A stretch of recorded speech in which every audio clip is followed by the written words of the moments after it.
जरा सोचिए, बनारस के घाट हों, शरद पूर्णिमा की रात और वो चांद अपनी पूरी रोशनी बिखेर रहा हो।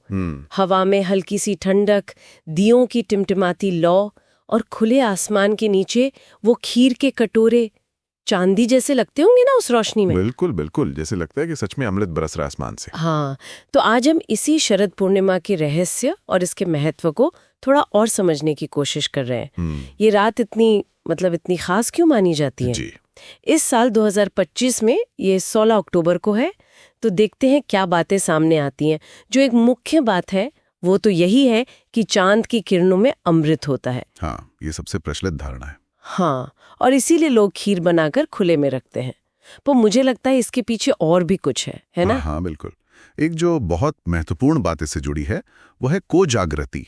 कोजागृति? हाँ, यानी कौन जाग रहा है। एक पौराणिक कहानी है इसके पीछे कि धन और समृद्धि की देवी माँ लक्ष्मी वो इस रात पृथ्वी पर आती हैं। अच्छा। हाँ, और वो देखती हैं कि कौन जाग रहा है, मतलब कौन उनकी प्रतीक्षा कर रहा है, कौन जगा हुआ है। तो मतलब जो जागता मिलेगा उसे आशीर्वाद मिलेगा। बिल्कुल।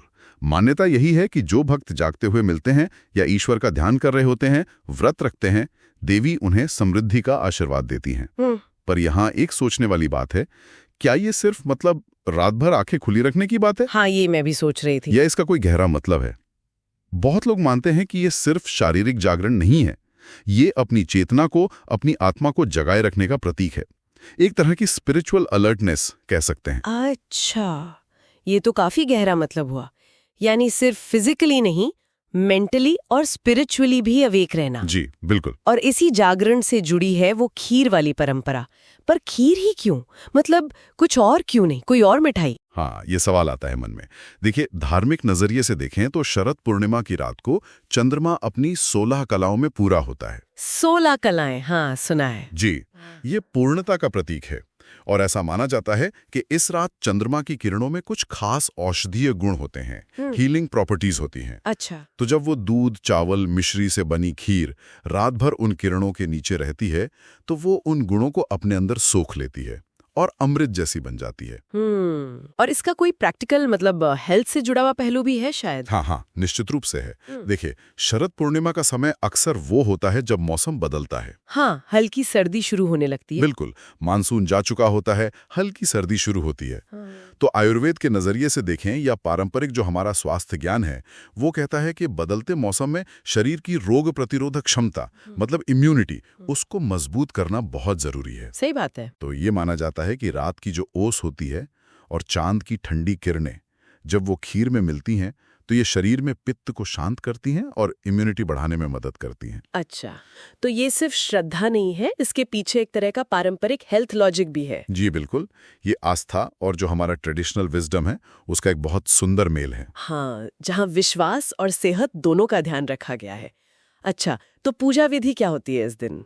लोग क्या करते हैं खास तौर पर? आमतौर पर लोग दिन में व्रत रखते हैं, फिर शाम को या रात में लक्ष्मी जी की और चंद्रमा की पूजा होती है।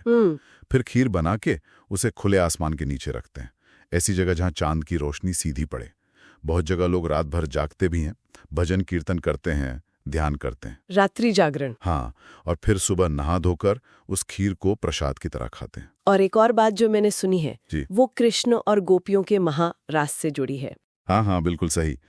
इस रात का एक और बहुत खूबसूरत पहलू है ये प्रेम और रास का उत्सव। अच्छा। कहा जाता है कि भगवान कृष्ण ने गोपियों के साथ जो दिव्य महारास रचाया था वो शरद पूर्णिमा की ही रात थी। वाह। तो ये रात सिर्फ लक्ष्मी जी की कृपा पाने की ही नहीं, बल्कि डिवाइन लव, दिव्य प्रेम और आनंद का अनुभव करने की भी रात मानी जाती है।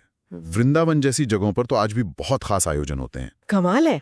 तो ये रात सिर्फ समृद्धि के लिए नहीं, जीवन के आनंद और प्रेम के लिए भी खास है। बिल्कुल, ये इसे और भी ज्यादा स्पेशल बना देता है। तो अगर हम सब बातों को समेटें तो शरद पूर्णिमा क्या है?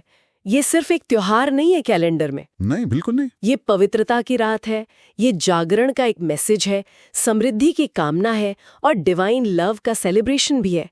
एक मौका है कि हम प्रकृति की, चांद की उस पॉजिटिव एनर्जी से जुड़े, उसे महसूस करें। बिल्कुल सही कहा आपने।